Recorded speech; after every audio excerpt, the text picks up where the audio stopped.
Assalamu alaikum mes chers amis. Aujourd'hui, je vais vous conter l'histoire de l'homme riche. Une histoire à méditer.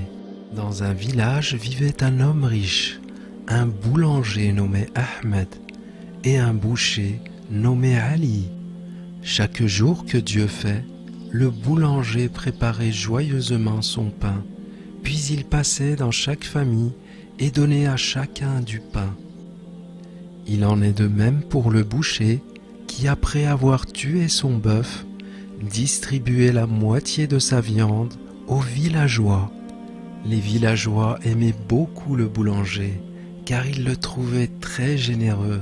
« Papa, regarde, c'est le gentil boulanger. » Quant à l'homme riche, il ne l'aimait pas. « Maman, pourquoi cet homme ne donne rien aux pauvres ?»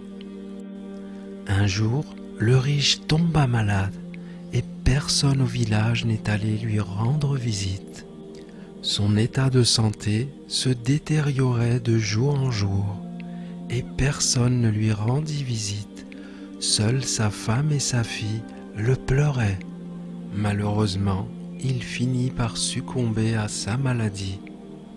Il fut enterré seulement par les membres de sa famille, les villageois ayant refusé de les aider, car de son vivant, le riche n'a rien fait pour eux. Au lendemain du décès du riche, le boucher ne distribuait plus de viande aux habitants.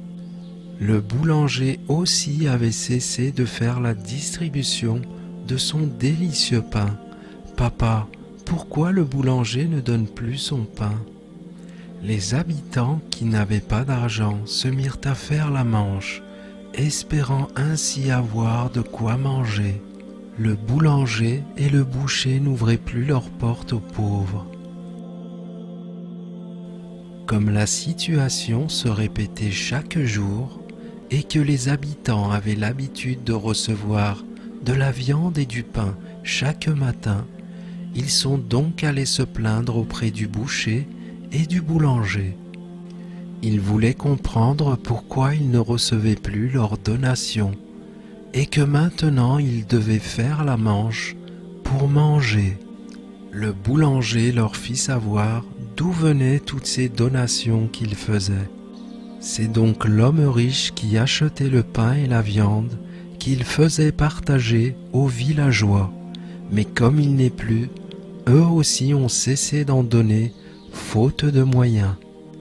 C'est ainsi que les villageois sont rentrés tous tristes pour avoir causé du tort à l'homme riche.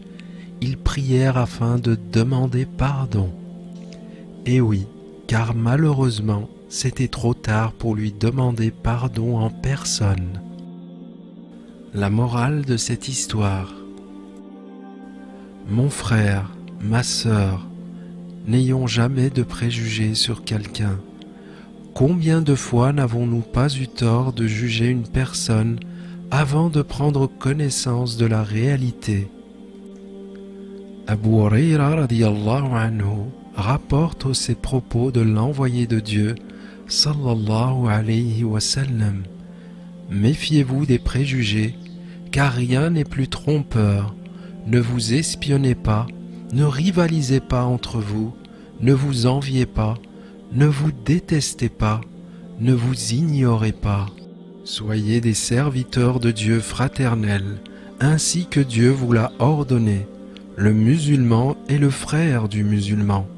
Il ne l'opprime pas, il ne le prive pas de son soutien, il ne le méprise pas. C'est là que réside la crainte pieuse, répéta-t-il 2 fois. Ce disant, il désigna sa poitrine. Il n'est de pire mal pour un musulman que de mépriser son frère. Tout chez le musulman est sacré pour l'ensemble des musulmans. Son sang, son honneur et ses biens sont sacrés. Allah ne regarde ni vos corps, ni vos apparences, mais il regarde vos cœurs. Qu'Allah nous pardonne pour toutes nos erreurs. Merci de m'avoir écouté mes chers amis. Je vous dis à très bientôt pour une nouvelle histoire à méditer sur Dinu TV.